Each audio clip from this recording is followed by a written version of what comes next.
भगवान की सेवा। जिस गौ माता के लिए ठाकुर जी धरती पर अवतार लेकर के आते हो, विप्र धेनु सुर संत हित लीन मनुज अवतार, निज इच्छा निर्मित तनु माया गुण गोपाल।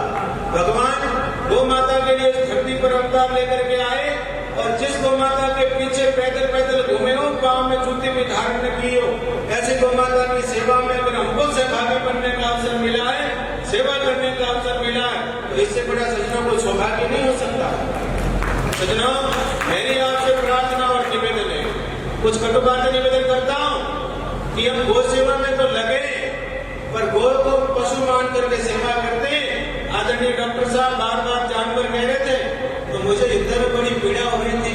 मैंने कहा बार बार जानवर क्यों कहते हैं? हम लोग सेवा करते हैं, जानवरों की सेवा नहीं करते।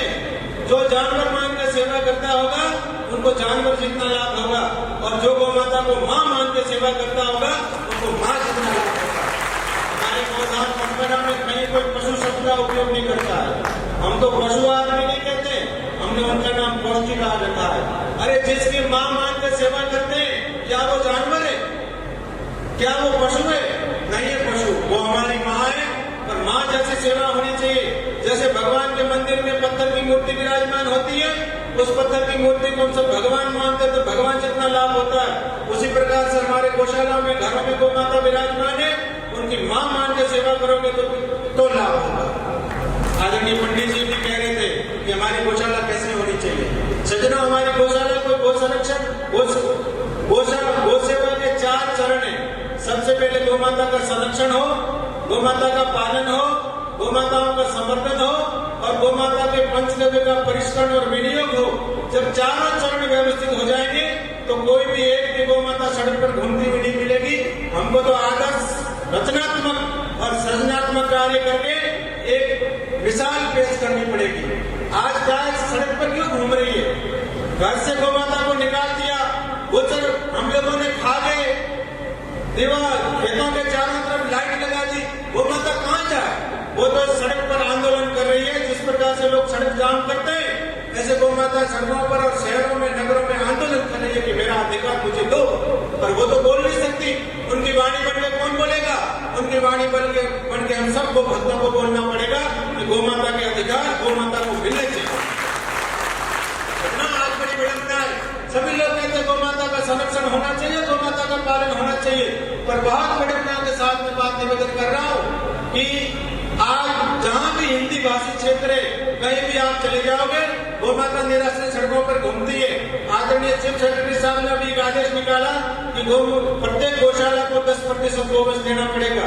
बिल्कुल हम आपके आदेश को स्वीकार करते हैं। हमने तो गौशाला खोली निराश्रित गोवंश के लिए।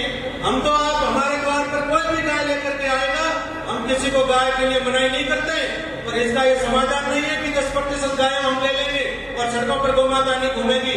अगर आप वास्तव में चाहते हो कि सड़कों पर गौ माता नहीं घूमे, तो उसके लिए हमको एक काम करना पड़ेगा। सरकार से निवेदन करता हूँ, जितनी भी सरकारी भूमियां हैं, चाहे गोचर हो, वरण हो, आगोर हो, उसको आप सरकारी भूमि रखिएगा।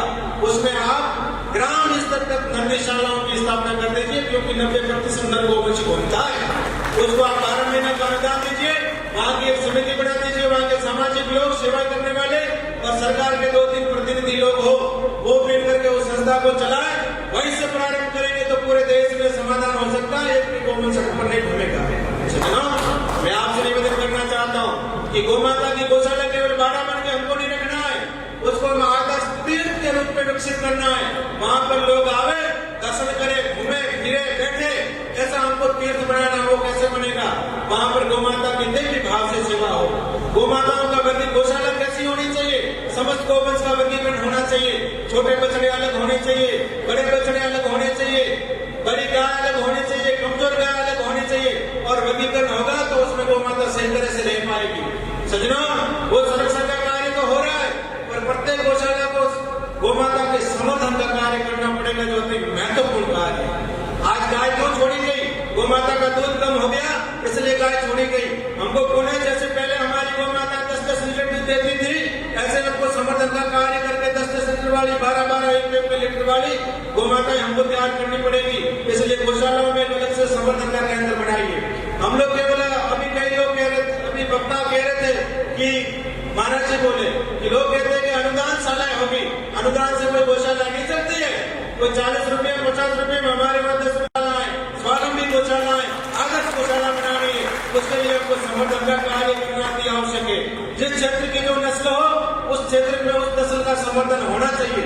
गौशालाओं में एक विभाग बनाइए, 10, 15, 20 बछड़ियों से शुरुआत करिए, अच्छा नंदी लाइए उस संवर्धन का, और उससे आप एक प्रकल्प तैयार करेंगे। धीरे धीरे वो थोड़ी थोड़ी संख्या होते हुए बनती जाएगी। हमारे आदरणीय